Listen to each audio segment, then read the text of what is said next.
Kapolri Jenderal Listio Sigit Prabowo memutasi Kapolrestabes Semarang Kombes Irwan Anwar. Mutasi dilakukan di tengah pengusutan kasus penembakan polisi yang menewaskan satu orang pelajar di Semarang, Jawa Tengah. Menanggapi soal mutasi Kapolrestabes Semarang, Kombes Irwan Anwar, Kabid Humas Polda Jawa Tengah, Kombes Artanto bilang mutasi tidak terkait dengan kasus polisi tembak pelajar yang tengah diusut Polda Jawa Tengah. Kombes Irwan Anwar dimutasi sebagai Kepala Lembaga Profesi Konsultasi Polri, Wakil Ketua Bidang Kerjasama dan Pengabdian Masyarakat STIK Lemdiklat Polri dalam rangka penyegaran personel.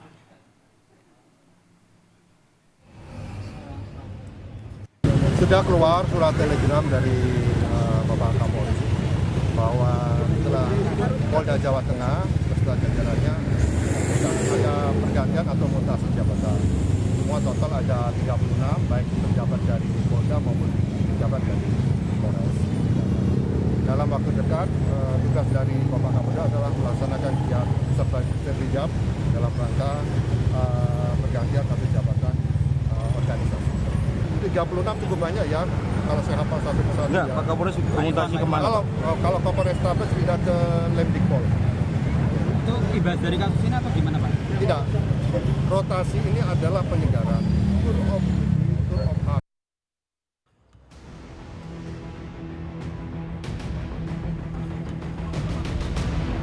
Rekonstruksi kasus penembakan yang dilakukan oleh Aibda Robik Zainuddin yang menewaskan Gama Rizkinata Oktavandi dan melukai 2 pelajar SMKN 4 Semarang, Jawa Tengah diwarnai perbedaan keterangan antara tersangka Robik dengan para saksi dan korban. Rekonstruksi 43 adegan digelar di 6 titik.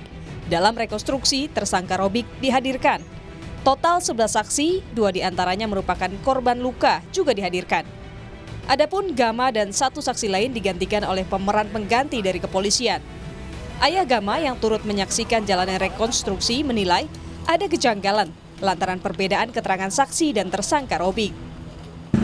Banyak yang janggal kayak kan kita juga belum punya fakta-fakta yang real kan banyak yang diatur-atur kayak saksi-saksi tadi kan banyak yang dia suruh seperti ini kan. Harusnya kan yang lebih tahu kan saksi-saksi ya kan. Jadi posisi dia di mana, terus dia posisinya seperti apa, dia tembaknya seperti apa kan yang saksi yang tahu kan. Sementara itu polisi menyatakan perbedaan keterangan antara saksi dan tersangka merupakan hal wajar. Semua keterangan akan dibuktikan di pengadilan. Kabid Humas Polda Jawa Tengah, Kombes Artanto menilai dalam rekonstruksi dapat disimpulkan bahwa Robik bersalah. Tembakan yang dilepaskan Robik disebut sebagai tindakan yang berlebihan. Pendapat dari masing-masing saksi maupun tersangka itu silakan, itu akan dicatat dan sebagai bahan kegiatan rekonstruksi. Itu pun kita dihadiri oleh jaksa, pengacara, orang tua dari saksi, anak-anak semua lengkap bisa melihat.